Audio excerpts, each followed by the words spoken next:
औरत की कौन सी गलती के कारण उसका संतान अंधा, बहरा और कोढ़ी पैदा होता है। आइए इस वीडियो के माध्यम से उस गलती को दर्शाते हैं।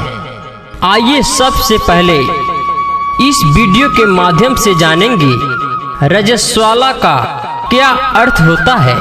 रजस्वाला रजो दर्शन से रजनी वृत्ति के 4 दिनों के मध्य काल में स्त्री को रजस्वाला कहते हैं।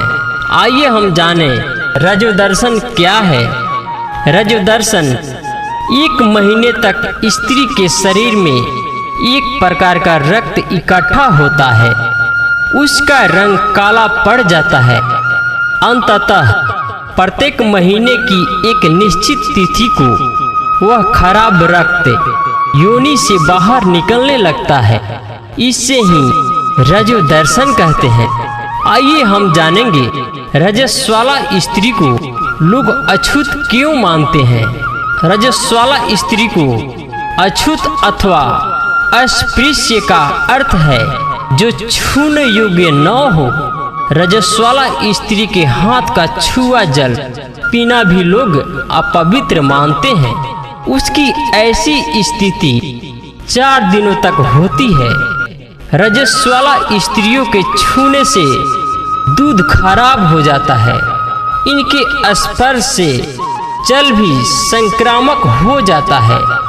रज दुर्गंध युक्त होता है, जिसमें स्वच्छ वस्तु संक्रमित हो जाता है।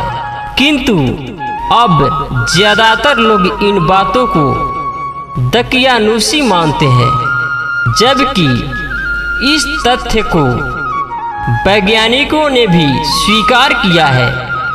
रजस्वाला स्त्री के छूने से आचार बिगड़ जाते हैं। तुलसी के हरे भरे पौधे रजस्वाला स्त्री के स्पर्श से मुरझा जाते हैं।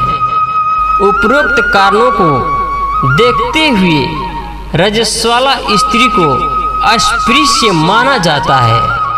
आइए हम जाने ऋतु स्नाता का क्या तात्पर्य है तथा ऋतु स्नाता स्त्री को क्या करना चाहिए। रजनोवृत्ति के बाद चौथे दिन जब स्त्री विधि पूर्वक स्नान करती है तो उसे ऋतु स्नाता कहते हैं। ऋतु स्नाता स्त्री स्नान आदि करने के बाद जिस पुरुष का प्रथम दर्शन करती है, उस पुरुष जैसा ही उसकी संतान उत्पन्न होगी। अतः ऋतु स्नाता स्त्रियों को भरसक अपने पति का दर्शन करने का प्रयास करना चाहिए। आइए हम जानेंगे सबसे इम्पोर्टेंट बात जो रजस्वाला स्त्री को नहीं करना चाहिए, और ये गलती करने के बाद आखिर क्या होता है। आइए इस वीडियो के माध्यम से जानेंगे रजस्वाला स्त्री को कौन कौन से कार्य नहीं करने चाहिए और क्यों। 1 में रजस्वाला स्त्री को काजल नहीं लगाना चाहिए।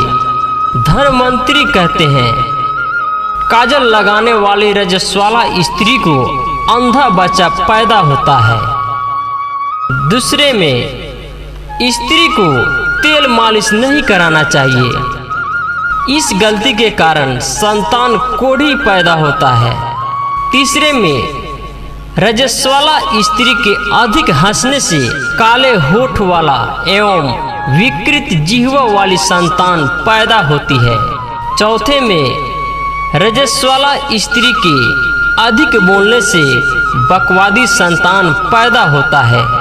5वां रजस्वाला स्त्री के रोने से विकृत दृष्टि वाली संतान पैदा होती है। 6ठा रजस्वाला स्त्री को दौड़ना नहीं चाहिए, क्योंकि इससे चंचल स्वभाव वाली संतान उत्पन्न होती है। 7वां जो रजस्वाला स्त्री भयंकर तेज स्वर में गीत संगीत सुनती है, उसकी संतान बहरी होती है। 8वां रजस्वाला स्त्री को अनुलेपन नहीं करना चाहिए, अन्यथा पांडु रोग से ग्रस्त संतान उत्पन्न होता है। 9वां, अधिक वायु सेवन करने वाली रजस्वला स्त्री की संतान पागल होती है। उपरोक्त तथ्यों पर लोग ध्यान नहीं देते और विकृत संतान उत्पन्न होने पर अपने भाग्य को कोसते हैं। तो आप सभी माताओं बहनों से निवेदन है कि रजस्वला स्त्री को ये सब कारनामे नहीं करनी चाहिए, अन्यथा पछताने के सिवा दूसरा मार्ग कोई नहीं रहेगा। अगर इस बात से सहमत हैं, अगर अच्छा लगे तो हमारी चैनल को सब्सक्राइब, लाइक, कमेंट और शेयर जरूर कर दें, ताकि ऐसी वीडियो आपके पास पहुंचता ही रहे।